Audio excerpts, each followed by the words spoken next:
Welcome to Battlefield 3, but not as you know it. For the more observant of you, you may have noticed that there are a few changes to this Battlefield 3 gameplay, because this is not actually Battlefield 3. Well, it is, but it's a modded version of Battlefield 3, and this mod is known as Venice Unleashed.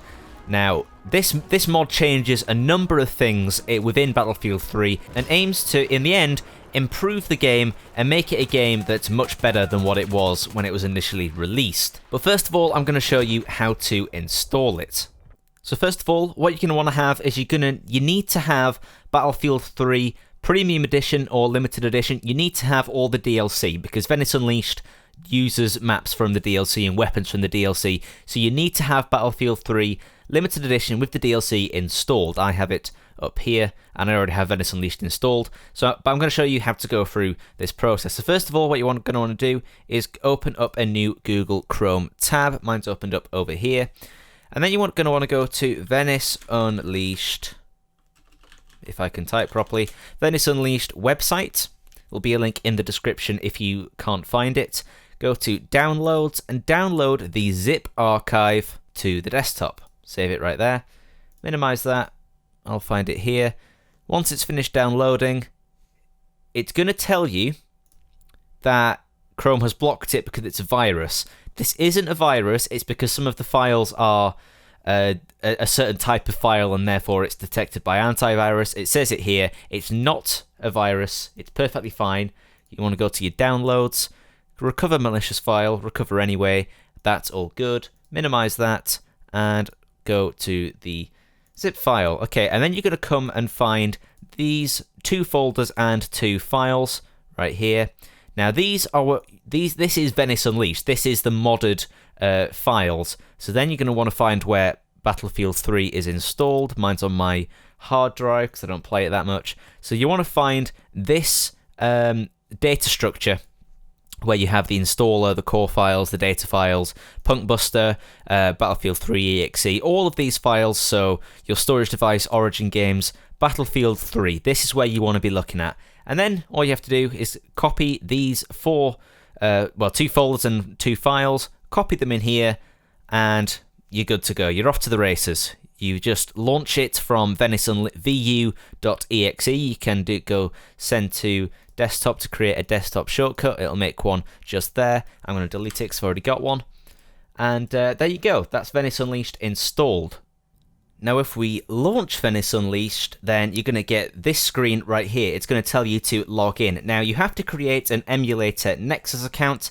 That's all fine. You just click register. It'll take you to the link where you have to create an account, go through all that process, come back here, log in, and then you can click log in. Now, next what you're going to see is one of the main features of Venice Unleashed is the ability to create multiple soldiers. So this is basically different battle log profiles. If you imagine using battle log with Battlefield 3 or Battlefield 4, this basically allows you to create multiple different soldiers with each different progression trees, almost like you can create separate characters within an RPG like Skyrim. So if I click create new soldier, well, there's a limit on at the minute, but in future you would be able to create new soldiers and basically start the leveling system again. So say you get to rank 150 in Battlefield 4, what rank 140 in Battlefield 4, you would then be able to create a new soldier and start from level 0 again. But I'm going to click on MajorMeteor, and then you're going to get to this screen. Now, this is the biggest departure from Battlefield 3 and Battlefield 4, and it's the ability to join servers from within the actual game. Now, this might seem strange for people who play on console, because surely that's what you do. You launch the game, and then you play the game, you join a server from within the game. That's how it works, right?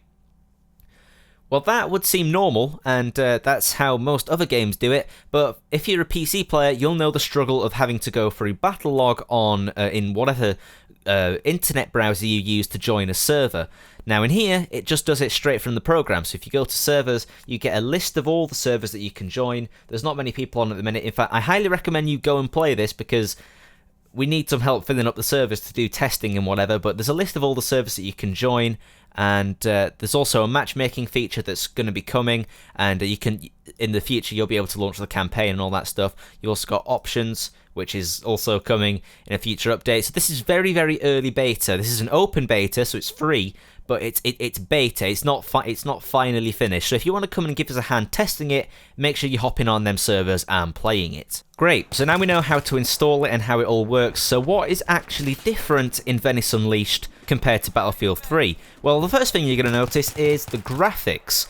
You can see in this quick comparison here on Caspian Border, some of the graphics have been changed quite a bit. There's a few things that have been tweaked and a few things that have been removed. The biggest thing is the big blue staple filter that has been removed. In Battlefield 3, this was quite a big thing that DICE put in there. It was the blue filter to give it that signature Battlefield 3 look. This has been removed, and it's actually quite surprising as to how similar this now makes Battlefield 3 look to Battlefield 4. It's almost like for Battlefield 4, they just removed the blue filter, and it improved the graphics massively. So that's been removed. Also, the glare of the sun has been toned down a hell of a lot to make it a little bit more fair for teams that are attacking in a certain direction, especially on Rush. That made it quite imbalanced in Rush when the attacking team couldn't see shit because the sun was glaring in their eyes and they couldn't see the enemies on top of hills and stuff. So that just makes it a little bit more balanced. On top of the graphics being changed, the servers have also had a little bit of an upgrade with new tick rates. Now, Battlefield 4 has had its server tick rate increased quite recently, within a few months, to 60Hz and 120Hz and even 144Hz.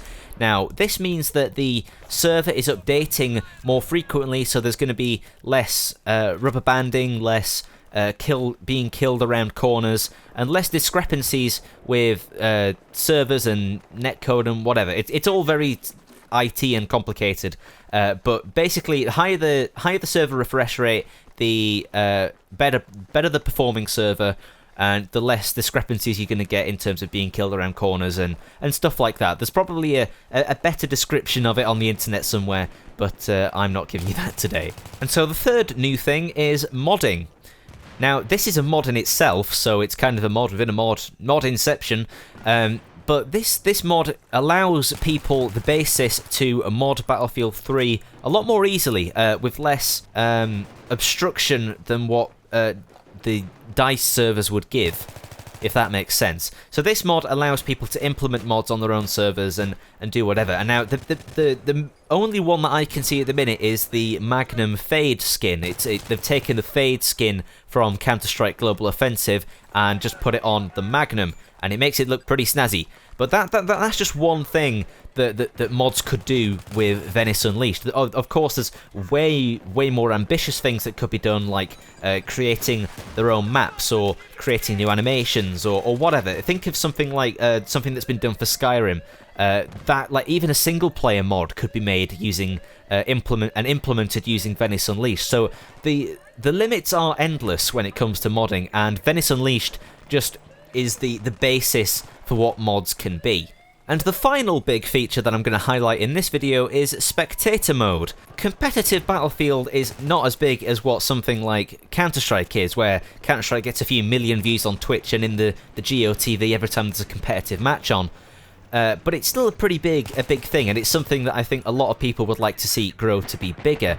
Now, one of the things that the developers did to increase the popularity of esports in Battlefield with Battlefield 4 was implement a spectator mode. And this basically allows casters and spectators to essentially spectate the match however they want. There's free cams, you can spectate from first person on any player, third person on any player. You can go to free cam, as I mentioned, and just fly around the map and spectate the battles from your own angle. It also allows for people to create cinematics, which is how I think a lot of cinematics are done on YouTube, with using the spectator mode and just hiding the UI, changing the field of view and stuff like that. Venice Unleashed also has a spectator mode. Now, it is quite rudimentary at best at the minute, but I'm sure that it's going to get even better as time progresses on and it becomes more developed. Now, they're the main things that have changed with Venice Unleashed, and I have to say, I'm enjoying Venice Unleashed, I'd say as much as I did Battlefield 3, if not more. It's only going to enhance the experience rather than detract from it. So If you have any interest in playing Battlefield 3 again but slightly differently, make sure you hop in on these Venice Unleashed servers and filling them up and helping us test to ultimately improve the mod and improve the player experience. Now there's also another mod called Operation Rome that's being developed by the same people for Bad Company 2, and if you want to see a video on that, do let me know in the comments and I shall do my best to deliver. If you enjoyed though, don't forget to leave a like and subscribe. I've been MajorMeteor and I'll catch you in the next video.